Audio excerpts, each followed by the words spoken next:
Hi hello வணக்கம். இது உங்கள் சினிமா ப்ரோ. இந்த எபிசோடில் நாம் பார்க்க போகிறது என்னென்னு பார்த்தீங்கன்னா, ராஜ்கமல் ஃபிலிம் இன்டர்நேஷ்னல் கமல்ஹாசன் அவர்களுடைய தயாரிப்பில் சூப்பர் ஸ்டார் ரஜினிகாந்த் நடிக்கிற ஒரு திரைப்படம் எடுக்கப்படுறது மாதிரியான ஒரு நியூஸ் இருந்துச்சு. முதல்ல ரஜினியும் கமலும் சேர்ந்து ஒரு படம் நடிக்கிறாங்க அப்படிங்கிற ஒரு விஷயம் வைரலாச்சு. அது பார்த்தீங்கன்னா கிட்டத்தட்ட ரஜினியும் கமலும் அவங்களுக்குன்னு ஒரு சூப்பர் மாஸ் இமேஜுக்கு வந்த பிறகு அவங்க ரெண்டு பேரும் அவங்களுடைய கேரியர்லேருந்து 1981 வருடத்தில் பிரிய ஆரம்பித்தாங்க. அதுக்கு பிறகு நாம் ரெண்டு பேரும் தனித்தனியாக படம் பண்ணலாம் அப்படிங்கிற ஒரு மாயைக்குள்ளே ரெண்டு பேரும் சேர்வதற்கான வாய்ப்பே இல்லாமல் ஹிந்தியிலெல்லாம் நிறைய கேமியோ ரோல்ஸ் வேறு ஒரு சூப்பர் ஸ்டார் படங்கள் இன்னொரு சூப்பர் ஸ்டார் பண்ணுவாங்க. அப்படி கூட பண்ணிக்கிறாமல் ரெண்டு பேரும் அவங்களுடைய கேரியரில் பெருசாக பயணித்து நிறைய சாதனைகள் பண்ணியிருந்தாங்க.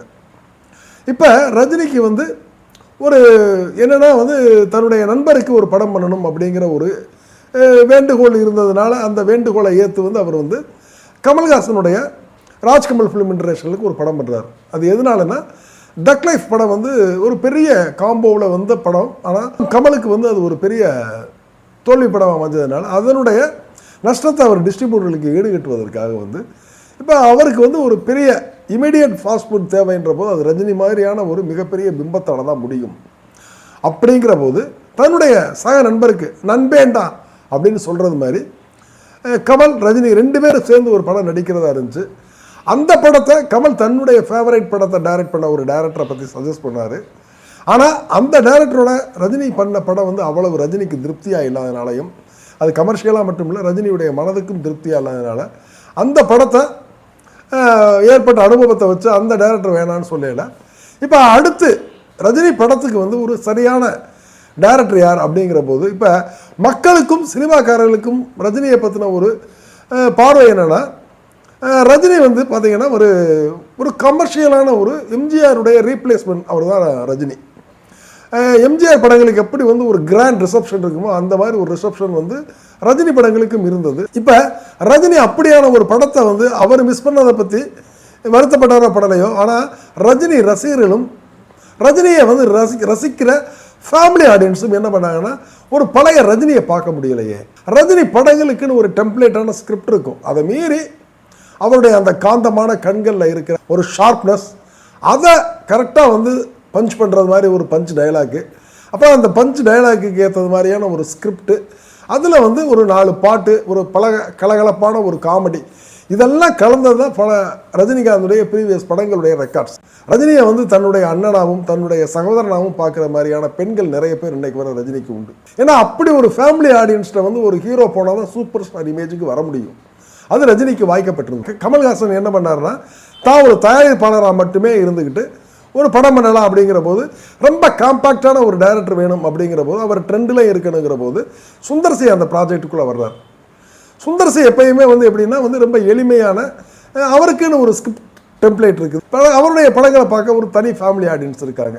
ஒரு பக்கம் ரஜினி சார், இன்னொரு பக்கம் சுந்தர்சி சேர்ந்தா அந்த காம்போ பெருசாக இருக்குன்னு நினைக்கிறப்ப அதை நோக்கி ஒரு விளம்பரமெல்லாம் வந்துச்சு.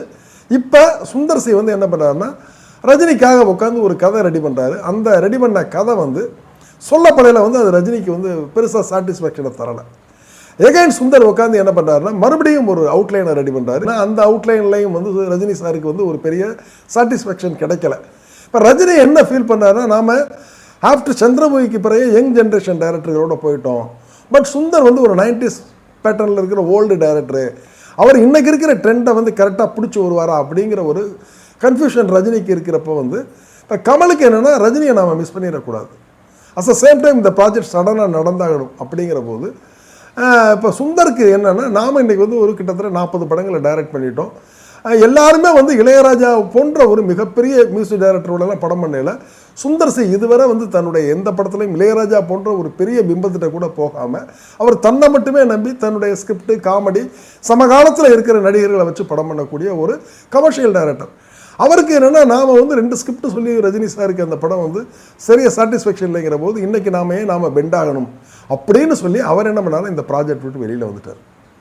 ரஜினிக்குடைய படத்தை டைரக்ட் பண்ணுற ஒரு அந்த கேபிட்டல் பாயிண்ட் மறுபடியும் எம்டியாகவே இருக்குது. கமல் என்ன சொல்கிறாருன்னா, நான் இந்த படத்துக்கு ஒரு தயாரிப்பாளர் தான், இந்த தயாரிப்பாளருங்கிற கேட்டகரியில் மட்டுமே நான் நின்றுக்கிட்டு என்னுடைய படத்தோட ஹீரோவுக்கு அந்த கதை எப்படி திருப்தியாக இருக்கோ அந்த கதைக்கு யார் டைரக்டரோ அவங்களுடைய பேரில் தான் அந்த படம் வெளியில் வரும் அப்படின்னு ஒரு விஷயத்த சொல்லிட்டாரு. இப்போ இந்த வீடியோ மூலமாக நான் கமல் சாருக்கு வைக்கிற கோரிக்கை என்னென்னா, சார் ஒரு நல்ல ஆரோக்கியமான விஷயத்தை நீங்கள் பதிவு பண்ணியிருக்கீங்க. என்னென்னா 90s 80s எல்லாம் அசிஸ்டன்ட் டைரக்டராக ஒர்க் பண்ண எல்லார்ட்டையுமே வந்து ரஜினிக்குன்னு வந்து ஒரு ஸ்கிரிப்ட் பண்ணுறது அந்த அசிஸ்டன்ட் டைரக்டர்களுக்கு வந்து ஒரு பெரிய அவங்களுடைய லைம்லைட் சேலஞ்சாக இருக்கும். பெரும்பாலும் எல்லா அசிஸ்டன்ட் டைரக்டர் வந்து ரஜினி சார் கேட்ட ஒரு ஸ்கிரிப்ட் இருக்குது அப்படின்னு சொல்லி பல பேர் வந்து பல டிஸ்கஷனில் பல டீ கடைகளில் பேசுகிறது வந்து இருக்கும். அது எவ்வளவு தூரம் ரஜினிக்கு வந்து அது ஆப்டாக இருக்குன்னு தெரியாது. ஆனால் ரஜினியை மிரட்டுறது மாதிரி ரஜினியுடைய அவருடைய காம்போவுக்கு செட் ஆகிறது மாதிரி சீனியர் அசிஸ்டன்ட் டைரக்டர் அந்த கதை வச்சிருக்கலாம். ஸோ நீங்கள் தயவு செய்து வந்து நீங்களும் வந்து அவர் 80s 90s அப்படிங்கிற ஒரு காலகட்டத்தெல்லாம் பார்க்காம உங்களுடைய கேட்டை ஃபுல்ஃபில்லாக திறந்து வச்சு எல்லார்கிட்டையும் கதை கேளுங்க.